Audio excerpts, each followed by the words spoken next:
Ever wonder what motivated explorers to set out into the unknown and risk everything in search of a far-off, uncharted region that no one has really explored before? What obstacles did they encounter while pursuing their goals, and what did they hope to discover on this enigmatic southern continent? Discover the amazing tale of Australia's early exploration and settlement in today's video. A voyage characterized by aspiration, danger, and the quest for the big unknown. The mysterious southern country. Australia was a country of myths and conjecture long before any European explorers arrived. The enormous southern continent known as Terra Australis Incognita, an undiscovered region thought to balance the land masses of the northern hemisphere, was mentioned by ancient geographers. However, these were merely theories. The area had never been thoroughly mapped or investigated, but these places were already familiar to Australia's Indigenous peoples, who have thousands of years of history and diverse traditions. Even though this is the tale of foreign discovery, it's crucial to keep in mind that the first Australians had been residing in these regions for more than 60,000 years, flourishing and adapting to their environment. Asian voyagers. There is evidence that early European explorers had already made contact with Australia's northern coastlines. This is known as the first contact. For example, fishermen from the Indonesian island of Makassar may have fished for sea cucumbers as early as the 1600s off the coast of Arnhem Land in the Northern Territory. They established trade networks and cultivated ties with Indigenous Australians, trading things like cloth and tools. These early transient exchanges prepared the way for later, longer-lasting contact by European powers.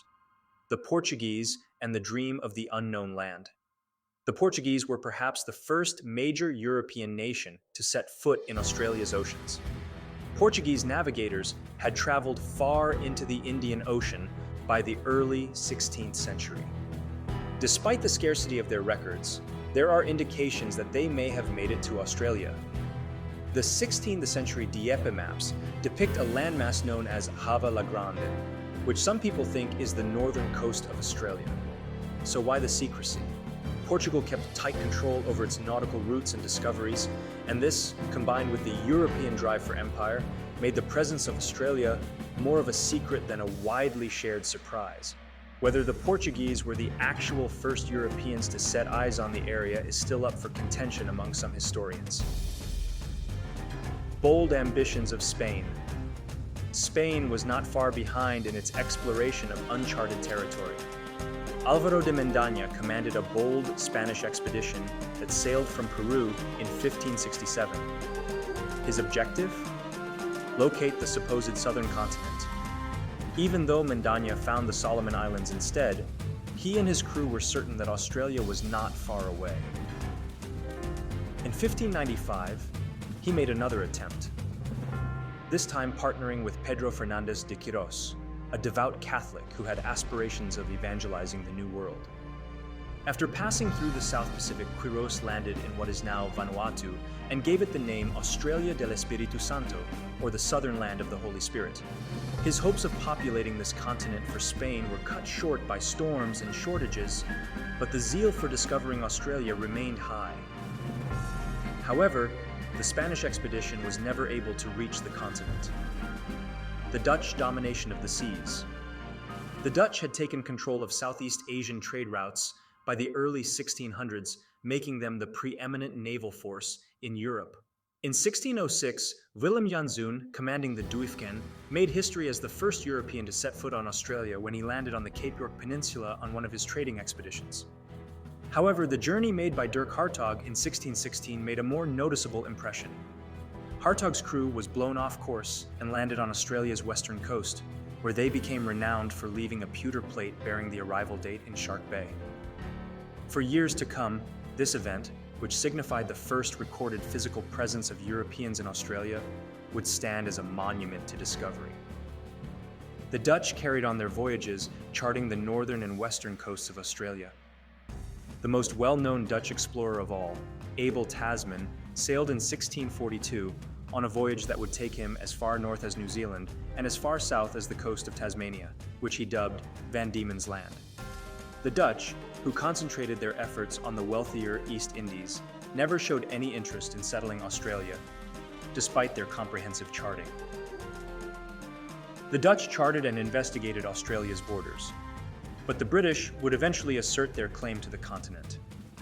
Writings about the potential riches of the region stoked British intrigue about the southern waters in the 18th century. The British Admiralty dispatched Captain James Cook on a journey that would alter the path of history within this framework. Cook set out on the first of his 3 trips on the HMS Endeavour in 1768. Cook's true objective, which was to explore and seize new territory for the British Empire, was to observe a solar transit. The British Empire made a permanent home on the continent when one of his crew members sighted Australia's eastern coast on April 20th, 1770. Cook proceeded down the coast, finally coming ashore at Botany Bay, where he established the British flag and gave the area the name New South Wales in honor of King George III. The settlement era. Australia was first colonized by the British in the late 18th century. In 1788, the First Fleet came under Captain Arthur Phillip, establishing the first European settlement in Australia at Port Jackson, present-day Sydney. Australia began to change from a strange, far-off place to a component of the British Empire with this. As they moved farther inland, free settlers, convict colonies, and explorers mapped more of the continent and came into touch with Indigenous Australians. It's crucial to remember that the Australian Aboriginal peoples were about to enter a catastrophic new chapter during this time. Their territories, cultures, and way of life were disrupted by British colonization as a result of European illnesses, policies, and conflicts. Matthew Flinders and the mapping of Australia. Early in the 1800s, British navigator Matthew Flinders became the first person to circumnavigate the Australian continent, making him one of the most important characters in the later phase of exploration. Australia was shown to be a distinct landmass and not a component of a larger southern continent by Flinders' meticulous maps. In addition, he proposed calling the continent Australia, which was formally accepted in 1817. The mapping and understanding of Australia's coastlines had begun centuries before Flinders' trip, but the vast interior wilderness still needed to be explored. The British were not the only ones fighting for control of this territory in the rivalry with France. Under the leadership of explorers like Nicolas Baudin, the French were vying with each other to map and annex territory in Australia. There was some friction between the two countries as a result of Baudin's trip, which took place concurrently with Flinders. Even though Baudin's crew thoroughly mapped Tasmania and the southern coast, the British were eventually the ones to establish their dominance. The road to 1900. Australia had changed from a foreign, uncharted territory by the end of the 1800s to a British Empire colony, laying the groundwork for its eventual federation in 1901. The early exploration and settlement of Australia is a tale of ambition, rivalry, and tenacity. Every expedition wave, from the Portuguese to the British, made a significant contribution to the finding and cartography of this enormous and distinctive continent. I appreciate you seeing. If you enjoyed this insightful video, please consider subscribing for more in-depth looks into exploration and history. Until the next occasion.